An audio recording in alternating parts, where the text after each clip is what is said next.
Hello, everybody. We've got a new unit that we're starting, and so this was a check your readiness. Remember, the whole idea of these is not that you know how to do all of them, just sort of seeing what you already know how to do, what you don't know how to do, and getting a little preview of what we're going to spend the next few weeks working on. So it gives me some information and it gives you some information, not like a assessment or a judgment of how you're doing. So I'll go through this pretty quickly. If anything is tricky, comment or talk to me, and I will make some more information about that. So we're going to see a lot of percent growth or percent decrease problems. And the thing to keep in mind is that when you have a percent change, it's always compared to 100%. So if I'm going to increase by 100%, that means I'm going to take 100% and add 20 more percent. And this makes sense because increasing by 100%, increasing by 20% means you keep everything you had, you just get 20 more percent. So if you add that together, you get 120%. The word percent tells you to divide by 100. It even kind of looks like a division symbol. So 120% is the same as 120 divided by 100. So we get 1.20 or 1.2. This is the correct answer. This one right here means you have 2% left. This is 20% left. This is 20 times bigger. So when you multiply by something, if you multiply by like 0.20, you've actually lost 80% of your value. Okay, so similar sort of question number 2. Starting with $1.25 grows by 7%. So I know I'm going to be 100 plus 7 is 107%. So the value of my stock is $1.25 growing by 7% every year. So how did I go from 107 to 1.07? I did the divide by 100 again. 107 divided by 100 is 1.07. What does V of 50 represent? Well, that would just mean that I'm plugging in 50 for the t value. So if I type this in right here, that would tell me what the value of the stock is after 50 years. The t value is the time. So that'll tell me what will that stock be worth in 50 years. And it's more than you might think. After 50 years of 7% growth, we get $36.82. $36.82.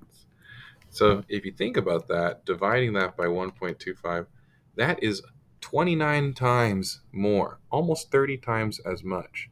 You probably wouldn't have expected it to grow that much. Some people might naively think, oh, well, if it grows 7% a year, 7 times 50 means that it should grow 350%, which would be like, 3.5 times bigger. But instead, it's almost 30 times bigger. The exponential growth is pretty amazing there. So V of 50 means what is the value after 50 years?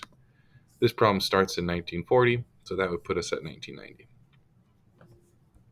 All right, question 3 is another exponential problem. We have a piece of paper that's being folded, and we see what's happening over time is that it's getting 1/2 as big every time. 1/2 as big.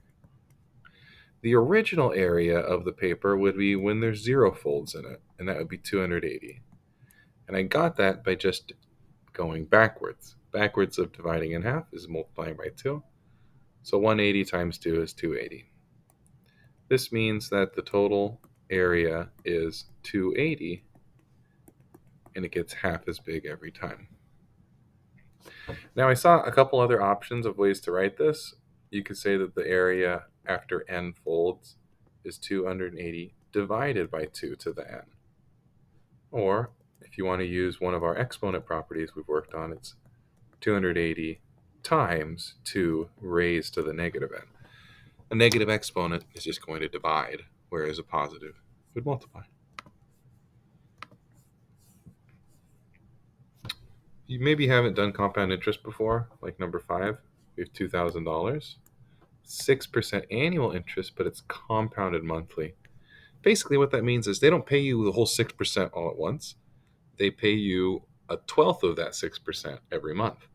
And this is actually better for you because it allows you to get a little bit of interest in that first month, and that starts to accrue and build on itself. And so by the end of the month, you've got 12 little payments that add up for more than one big 6% payment would have been. Turns out that when you look at the math there, what you're doing is you're taking 1/12 of 6%, starting with $2,000. Here's your 100% idea. And the 60 comes because 5 years times 12 months. So this is one correct way to do it. This first one is not correct because it doesn't account for compounded monthly. That would just be 6% annual interest.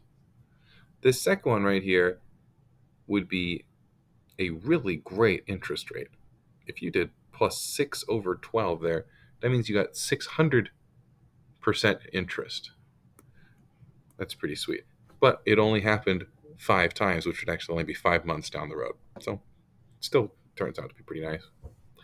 This one over here, they only did 5 months. They didn't do 5 times 12. So this is how much money you would have after 5 months. This also accounts for both the 12 and the 5. So that is also a correct answer. And last one, we have decreasing car. Decreasing value of a car, just like most cars. If you buy it, it's expensive, and then it gets less and less valuable. The $25,000 is the initial value. How much was the car worth? So that would mean the value in 2010. The 0.78 is our factor that it changes by. What that means is that your car has 78% of its value remains each year, or you could interpret it as if you do 100 minus 78, you can say that 22% is lost each year. So you might see where it's like depreciates or decays or goes down or percent decrease. Taking it away from 100, like I said at the very beginning of this video, it always gets compared to 100. The graph of C is going to start at 25, and then it's going to be about 3/4 as tall every step as you go down like this. So you're going to have it steep and then flattening out like this. That's going to be your basic shape of your exponential curve. So again, I went pretty quickly through the check your readiness. We're going to be learning that for the next few weeks. Please let me know if there's anything confusing, and I'm happy to help out.